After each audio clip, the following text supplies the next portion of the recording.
Ramadan tiba, Ramadan tiba, Ramadan. 3.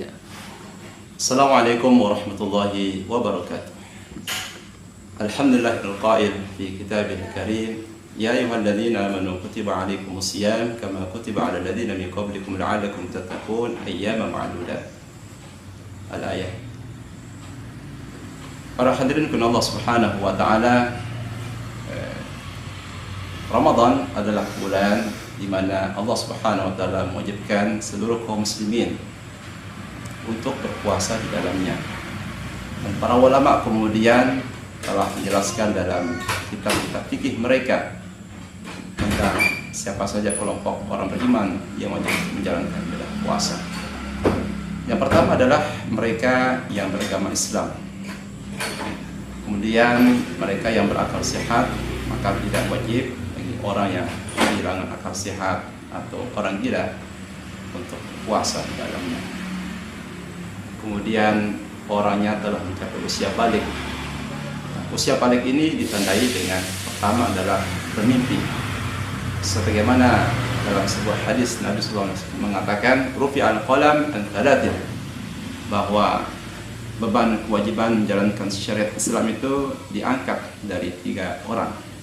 Di antaranya adalah an-nasabi hatta yahtalib, bahwa beban kewajiban syariat Islam itu diangkat dari anak kecil, dari bayi sampai dia mimpi basah. Mimpi basah merupakan tanda baliknya seseorang. Kemudian orang itu harus kuat menjalankan ibadah puasa. Maka di sini ada orang-orang yang tidak kuat menjalankan ibadah puasa, tidak wajib menjalankan ibadah puasa. Siapakah mereka? Di antaranya adalah lansia. Orang yang sudah lanjut usia, Allah Subhanahu wa taala berikan mereka rukhsah, keringanan untuk meninggalkan puasa Ramadan.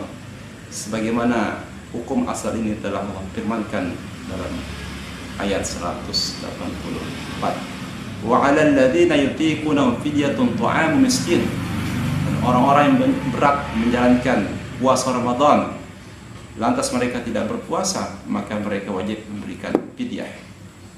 Maka para ulama sepakat orang yang sudah lanjut usia, bila mereka tidak berpuasa, mereka ganti dengan bayar fidyah kepada orang miskin. Seperti apa teknis pembayaran fidyah? Yaitu harus berupa makanan pokok, tidak bisa berupa uang, harus bisa mengenyangkan. Sebagaimana ayat ini berbunyi ta'am, artinya makanan kepada orang miskin, yaitu berupa makanan pokok yang ada di negeri atau suatu daerah tersebut. Bisa diberikan setiap hari selama 30 hari kepada satu orang, atau bisa 30 orang miskin dalam satu hari, atau juga bisa satu orang miskin saja yang diberikan selama 30 hari. Apa yang kita makan, itu pula yang kita berikan kepada orang miskin. Kemudian orang itu harus mukim, artinya dia berada di daerah, tidak sedang keluar kota atau daerahnya. Maka apabila kemudian dia musafir keluar kota, maka dia memiliki hukum asal, yaitu diperbolehkan untuk meninggalkan puasanya. Sebagaimana firman Allah Subhanahu wa taala, "Faman kana minkum maridan aw 'ala safarin fa 'iddatun min ayyamin ukhra." Siapa di antara kalian yang sakit atau musafir lalu ia tidak berpuasa, maka hendaknya mereka mengganti puasa mereka pada hari-hari yang lain. Alhamdulillah Allah Subhanahu wa taala. Lalu siapa di antara mereka yang berat? Ya. Di antaranya adalah ibu-ibu yang sedang menyusui, kemudian juga ibu hamil. Ya. Di antara orang-orang yang mendapatkan rukhsah, di antaranya adalah wanita yang hamil. Bagi mereka diberikan keringanan untuk tidak berpuasa Ramadan. Nah, ini adalah satu pendapat ulama, mereka hanya wajib untuk mengqadha puasa yang mereka tinggalkan. Kapan mereka mengqadhanya? Yaitu pada saat mereka selesai melahirkan anak mereka. Lalu pada saat mereka mendapati waktu luang untuk bisa mengganti puasa yang mereka tinggalkan. Demikian pula dengan ibu yang sedang menyusui. Kapan mereka mengqadhanya? Mereka mengqadhanya setelah mereka menyapai atau pada saat mereka memiliki waktu dan kesempatan, waktu luang untuk mengganti puasa yang mereka tinggalkan. Ini adalah salah satu pendapat ulama. Ada pendapat ulama lain yang menyebutkan bahwasanya ibu yang menyusui anak tidak ada kewajiban untuk mengqadha. Mereka hanya diwajibkan untuk membayar fidyah, memberi makan kepada orang miskin. Namun hal itu kembali kepada kondisi masing-masing setiap orang. Karena ada kalanya ada ibu yang sedang menyusui anak atau yang sedang mengandung, kuat untuk menjalankan ibadah puasa. Mereka tidak khawatir kepada diri maupun kepada anak mereka. Maka dalam hal ini tidak mengapa mereka untuk berpuasa Ramadan sepanjang kekhawatiran tersebut, ketidakkhawatiran itu tidak berdampak kepada anak yang ada dalam kandungannya. Tapi apabila kemudian ketidakkhawatiran itu bisa dimungkinkan berdampak terhadap keselamatan anak yang ada dalam kandungan maupun yang sedang disusui, maka sebaiknya sang ibu tadi mengambil rukhsah, yaitu tidak berpuasa. Kemudian diantaranya adalah orang yang musafir. Orang yang musafir ini pada hakikatnya mendapatkan rukhsah. Berapa jarak safar atau jarak perjalanan sehingga ia diperbolehkan untuk mengambil rukhsah tersebut? Sebagian ulama menyebutkan ini kembali kepada jarak tempuh di mana seorang boleh melakukan qasar dalam sholatnya. Sebagian lagi mengatakan setiap perjalanan disebut dengan safar. Maka selama dia safar, meskipun jarak tempuhnya adalah pendek, ia pun diperbolehkan untuk mengambil rukhsah tidak berpuasa Ramadan. Maka ini kembali kepada kondisi seorang musafir. Apabila dia kuat untuk melanjutkan puasanya, maka puasa itu menjadi lebih utama. Kuat di sini dalam artian tidak menyebabkan kesulitan dalam safarnya atau tidak menyusahkan dirinya. Nah, kemudian tidak menyebabkan lemah dalam fisiknya. Apabila kemudian safarnya tersebut menyebabkan dia lelah dan sebagainya, maka yang lebih utama dan yang lebih menyelamatkan adalah dia wajib untuk mengambil rukhsah. Lalu mungkin di antara kita bertanya, bagaimana dengan alat transportasi zaman sekarang? Orang sekarang menempuh perjalanan yang sangat jauh, bahkan tidak memerlukan beberapa hari. Berbeda dengan perjalanan dahulu kala.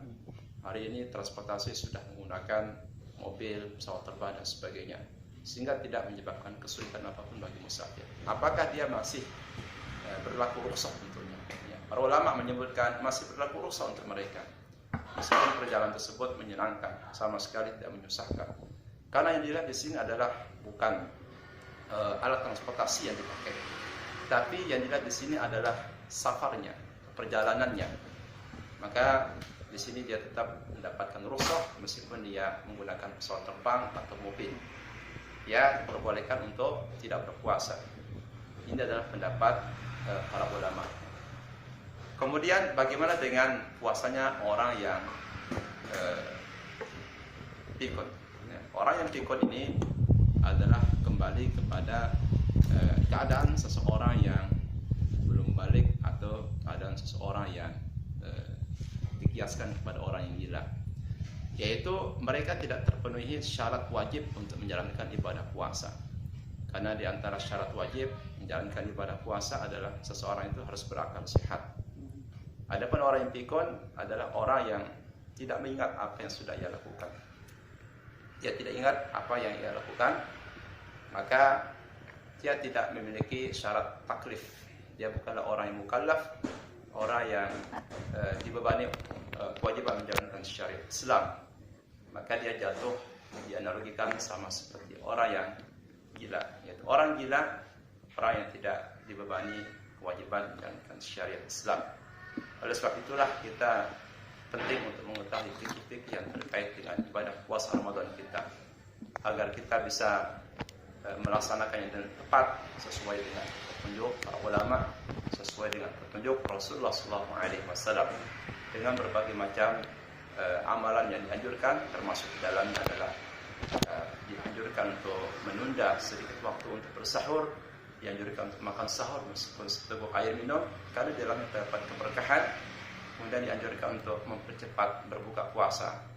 Semua itu ada hikmahnya, di antaranya adalah agar kita segera melaksanakan kewajiban berikutnya. Allah berfirman, "Fa'idza faragta fansab." Apabila engkau telah selesai mengerjakan suatu urusan, maka segera laksanakan urusan lainnya. Semoga pembahasan fikih singkat ini yang berkaitan dengan fikih hukum Ramadan bisa menjadi panduan untuk kita bisa menjalankan ibadah puasa Ramadan dengan tepat. Wallahu a'lam. Wassalamualaikum warahmatullahi wabarakatuh.